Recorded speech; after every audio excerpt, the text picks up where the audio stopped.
শেখ হাসিনা ক্ষমা চাইবেন না শিরোনাম করল বাংলাদেশের বহুল প্রচারিত পত্রিকা। কেন ক্ষমা চাইবেন? ওয়ার ক্রাইম ট্রাইব্যুনালে বলা হচ্ছে শেখ হাসিনা সব অপরাধ করছেন, আর বাইরের থেকে তিনি বলবেন যে আমি ক্ষমা চাই। এইটা ভিডিও কন্টেন্টসটাকে ইলেকট্রনিক এভিডেন্স হিসাবে কোর্টে দাখিল করে বলা হবে শেখ হাসিনা নিজেও স্বীকারোক্তি করেছেন, অতএব সাজা সর্বোচ্চ দিতে আর কোনো বাধা নেই। শেখ হাসিনাকে কি এরকমই মনে হয়? প্রায় ৬০ বছরের কাছাকাছি তিনি রাজনীতির সঙ্গে সম্পৃক্ত। আওয়ামী লীগের সভানেত্রীর দায়িত্বই পালন করছেন তিনি ৪৪ বছর। সরকার এবং বিরোধী দলে তার দায়িত্ব পালনের পরিসর অনেক লম্বা। পরিবার থেকে রাজনীতি শিখেছেন, নিজে রাজনীতি করেছেন। ছাত্র জীবনে ঢাকার উল্লেখযোগ্য একটি কলেজের নির্বাচিত ছাত্র সংসদের ভিপি ছিলেন। দয়া করে স্বামী বা বাবার অজুহাতে এসে রাজনীতিতে দাঁড়ান নাই তিনি। ফলে কি বলতে হয় ইন্টারভিউতে, কি কি বিষয় নিয়ে আসতে হয়, তিনি সবটুকু নিয়ে এসেছেন। তিনি কোনো মিথ্যাচার করেননি, তিনি দায় অস্বীকার করেননি। তিনি বলছেন যে তার যে কমন রেসপন্সিবিলিটিস সেটাকে তিনি অস্বীকার করেননি। রাষ্ট্র পরিচালনা করতে গিয়ে যেটা করতে হয় সেটা তিনি করেছেন। সেই প্রসঙ্গ নিয়ে আজ আপনাদের সঙ্গে কথা বলছি। শেখ হাসিনা গণতান্ত্রিক উপায়ে নির্বাচিত সরকার প্রধান। সংবিধান অনুসারে রাষ্ট্র পরিচালনার দায়িত্ব তার। সংবিধানে বলা হয়েছে মানুষের জীবন ও সম্পদ, শুধু মানুষের না, রাষ্ট্রের সবকিছু রক্ষার সাংবিধানিক দায়িত্ব রাষ্ট্রের। রাষ্ট্রের পক্ষেটা কে করবে? সরকার করবে। সরকারকে নির্বাচিত প্রতিনিধি এবং তাদের অধীনে যে সকল বিভিন্ন প্রতিষ্ঠান, সরকারি কর্মচারী, সরকারি বিভিন্ন ডিপার্টমেন্ট কাজ করে থাকেন তাদের মধ্য থেকে এটা হবে। রাষ্ট্রে সরকারের মানুষের জীবন এবং সম্পদ রক্ষার সাংবিধানিক দায়িত্ব সরকারের। একটা স্কুলের বেঞ্চ রক্ষার দায়িত্ব সরকারের। পদ্মা সেতু রক্ষার দায়িত্ব সরকারের। অর্ডিনারি রাম রহিমের সম্পদ এবং জীবনের নিরাপত্তা নিশ্চিত করার দায়িত্ব সরকারের। এটা ফান্ডামেন্টাল রেসপন্সিবিলিটিস, এটা মৌলিক দায়িত্ব সরকারের। একটি নির্বাচিত সরকারকে উচ্ছেদের জন্য আত্মস্বীকৃত মেটিকুলাস ডিজাইন, আত্মস্বীকৃত এই কারণে বললাম, ডক্টর ইউনূস তো নিজেই ক্লিন্টন ফাউন্ডেশনে বলেছেন হঠাৎ কিছু ঘটে নাই, আমরা মেটিকুলাস ডিজাইন করে এটা করেছি। ইউনূসের যে সিপাহসালাররা তারাও বলেছেন যে হ্যাঁ আমরা পুলিশ মেরেছি, আমরা মেট্রো রেল, পদ্মা সেতু, আমরা টেলিভিশন ভবন হামলা করেছি। এমন বলেছেন যে আমরা যদি পুলিশকে না মারতাম, হত্যা না করতাম তাহলে কি আন্দোলন সফল হতো? ৫ তারিখে সফল না হলে আমরা অস্ত্র তুলে নিতাম। এগুলো তো ওপেন কনফেশনাল স্টেটমেন্ট, এটা প্রকাশ্য স্বীকারোক্তি, এটা প্রকাশ্য অপরাধের দায় স্বীকার। এভাবে তারা শেখ হাসিনার গণতান্ত্রিক সরকারকে সংবিধান লঙ্ঘন করে উচ্ছেদের যে প্রক্রিয়া করেছিলেন, সেখানে যে সহিংসতা করেছিল, সেই সহিংসতায় একটা উদাহরণ দিয়ে বলি, 450 থানা আক্রমণ করা হলো। সিরাজগঞ্জের একটি থানায় 13 জন পুলিশকে আটকে মেরে পুড়িয়ে নির্মম, বর্বরোচিত, নারকীয় নৃশংসতার ঘটনা যারা ঘটালো, তাদের প্রতিরোধ করতে পুলিশ, আর্মি, র্যাব, বিজিবি অথবা সরকারি অন্যান্য দায়িত্বে যারা ছিলেন তারা তাদেরকে ঠেকাবার জন্য ব্যবস্থা নেবেন না? নাকি বসে থাকবেন? নাকি তারা ললিপপ চকলেট চুষবেন? আইন কি বলছে? আইন বলছে আমি একজন পুলিশ, আমি রাষ্ট্রীয় দায়িত্বে আছি, আমি একজন নাগরিক, আমি স্বাভাবিক জীবনে আছি। আমাকে যদি কেউ হামলা করে, যদি দৃশ্যমান হয় যে আমাকে হত্যা করবে, তাহলে আমি আত্মরক্ষার জন্য তাকে আমি হত্যা করতে পারি। এটা আইন এই অধিকার আমাকে দিয়েছে বাংলাদেশের ফৌজদারি কার্যবিধি, বাংলাদেশের দণ্ডবিধি এবং সংবিধানে, যেটাকে বলে সেলফ ডিফেন্স। তো যে পুলিশের সদস্যরা, র্যাবের সদস্যরা, বিজিবির সদস্যরা, আনসার সদস্যরা, আর্মির সদস্যরা আইন শৃঙ্খলা রক্ষার দায়িত্বে রাষ্ট্রীয়ভাবে নিয়োজিত ছিলেন, তিনি রাষ্ট্র দ্বারা নিয়োজিত ছিলেন।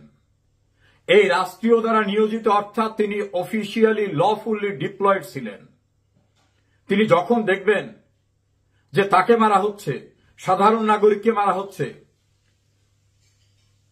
উত্তরায় যুবলীগ নেতা জুয়েলকে মেরে টাঙিয়ে রেখেছে, যাত্রাবাড়িতে পুলিশকে মেরে টাঙিয়ে রেখেছে বর্বরতা দেখাবার জন্য, এবং তারপরও আক্রমণ চলছে, তখন কি আক্রমণকারীদেরকে বলবেন আমরা অসহায়, আপনার দরকার হয় আরো আক্রমণ করেন?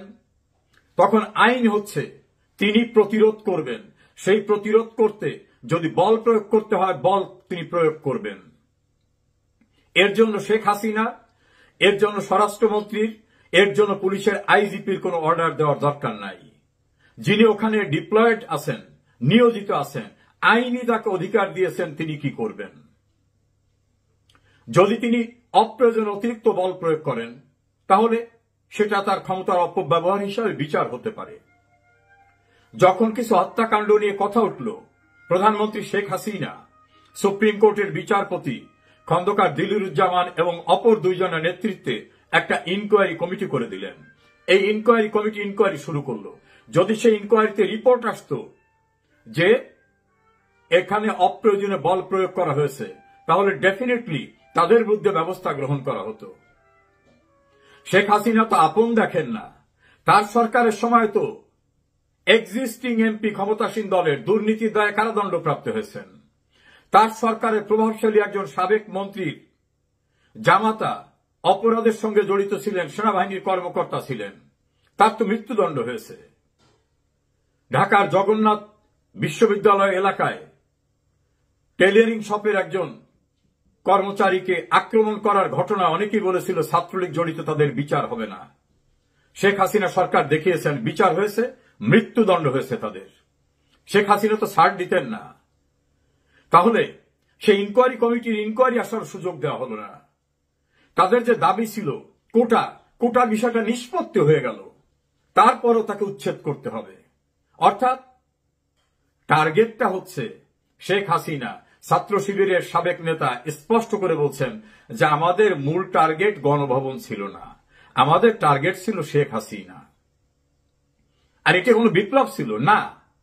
ডক্টর ইউনূস ক্লিন্টন ফাউন্ডেশনে যে বক্তব্য রেখেছেন সেখানে তিনি যাকে এই সমস্ত ঘটনার মাস্টার মাইন্ড হিসাবে, মূল প্ল্যানারের যে এক্সিকিউশনের মূল ব্যক্তি হিসাবে তুলে ধরেছিলেন, এখন তথ্য সম্প্রচার উপদেষ্টা, তিনি পরিষ্কারভাবে বলছেন ওটা কোনো বিপ্লব ছিল না, কোনো আন্দোলন ছিল না।